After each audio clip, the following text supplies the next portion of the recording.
അർജുൻ കല്യാട് നമുക്കൊപ്പം ചേരുകയാണ്. Good evening Arjun Kalliad. ബുദ്ധിമാനായ ഒരു കൊടും ക്രിമിനൽ, അങ്ങനെ വേണം ഗോവിന്ദച്ചാമിയെ വിശേഷിപ്പിക്കാൻ. ഗോവിന്ദച്ചാമിക്ക് സുപ്രീം കോടതിയിൽ നിന്നും വധശിക്ഷയിൽ ഇളവ് കിട്ടിയ ആനുകൂല്യങ്ങളൊന്നും നിലനിൽക്കാത്ത ഒരു സാഹചര്യം കൂടിയുണ്ട്. കാരണം ഒറ്റ കൈകൊണ്ട് ഈ ആസൂത്രണം പോലെ തന്നെ തളാപ്പിലെ കിണർ വരെ എത്താൻ കഴിഞ്ഞു.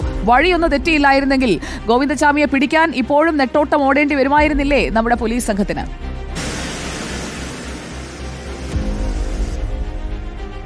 തീർച്ചയായിട്ടും ഗോവിന്ദച്ചാമിയെ മണിക്കൂറുകൾക്ക് ഇടയിൽ തന്നെ പിടിക്കാൻ വേണ്ടി കഴിഞ്ഞു എന്നത് ആശ്വാസകരമാണ്. കേരള പോലീസ് വലിയ രീതിയിൽ അതിൽ അഭിമാനം കൊള്ളുന്നുമുണ്ട്. പക്ഷേ അത് പറയുമ്പോൾ കൂടി സംഭവിച്ചിട്ടുള്ള സുരക്ഷാ വീഴ്ച, സംഭവിച്ചിട്ടുള്ള സിസ്റ്റത്തിൻ്റെ ഫെയിലിയർ അത് ഉൾപ്പെടെ തന്നെ ഇതിനകം ചർച്ചയായി കഴിഞ്ഞിട്ടുമുണ്ട്. ഇപ്പോൾ പോലീസ് ഇന്നലെ Kannur first class judicial magistrate കോടതിയിൽ നൽകിയിട്ടുള്ള റിമാൻഡ് റിപ്പോർട്ടിലാണ് ചില കാര്യങ്ങൾ പ്രധാനമായും സൂചിപ്പിക്കുന്നത്. അതിൽ പറയുന്ന വളരെ പ്രധാനപ്പെട്ട കാര്യം, സഹതടവുകാരനോട് ഇതിനു മുൻപേ തന്നെ ഈ ജയിൽ ചാടുന്നതുമായി ബന്ധപ്പെട്ടുകൊണ്ടുള്ള കാര്യങ്ങൾ ഗോവിന്ദച്ചാമി സംസാരിച്ചിരുന്നു.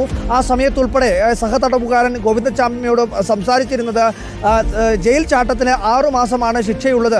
അപ്പോൾ ഗോവിന്ദച്ചാമി സഹതടവുകാരനോട് പറഞ്ഞതായി വിവരമുള്ളത്, ഈ പറയുന്ന ജീവപര്യന്തം തടവിന് ശിക്ഷിക്കപ്പെട്ട തനിക്ക് ഇനി എന്ത് 6 മാസം കൂടി അധിക ശിക്ഷ ലഭിച്ചാൽ എന്താണ് എന്ന രീതിയിൽ ഒരു പരിഹാസത്തോടു കൂടിയാണ് സംസാരിച്ചത് എന്നുള്ളതാണ് സൂചിപ്പിക്കുന്നത്.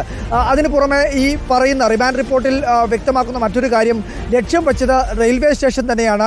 റെയിൽവേ സ്റ്റേഷനിൽ എത്തിക്കഴിഞ്ഞാൽ പിന്നീട് ഒട്ടും താമസിയാതെ തമിഴ്നാട്ടിലേക്ക് നാട് കടക്കുക എന്നുള്ളത് തന്നെയാണ് ഗോവിന്ദച്ചാമിയുടെ ലക്ഷ്യമെന്ന് പോലീസ് റിമാൻഡ് റിപ്പോർട്ടിൽ സൂചിപ്പിക്കുന്നു.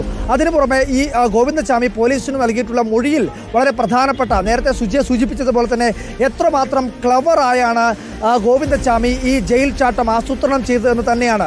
ഒരു ജയിൽ ചാട്ടത്തിനു വേണ്ടി 2017 മുതൽ തന്നെ ആലോചന നടത്തുന്നു.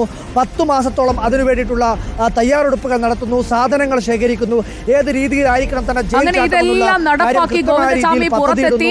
മണിക്കൂറുകൾക്ക് ശേഷമാണ് ഗോവിന്ദച്ചാമിയെ എവിടേക്കാണ് പോയത് എന്നതിൽ കണ്ടെത്താൻ തന്നെ സാധിക്കുന്നത്. അതിലും നാട്ടുകാരുടെ പങ്കാളിത്തം വളരെ പ്രധാനപ്പെട്ടതുമായിരുന്നു.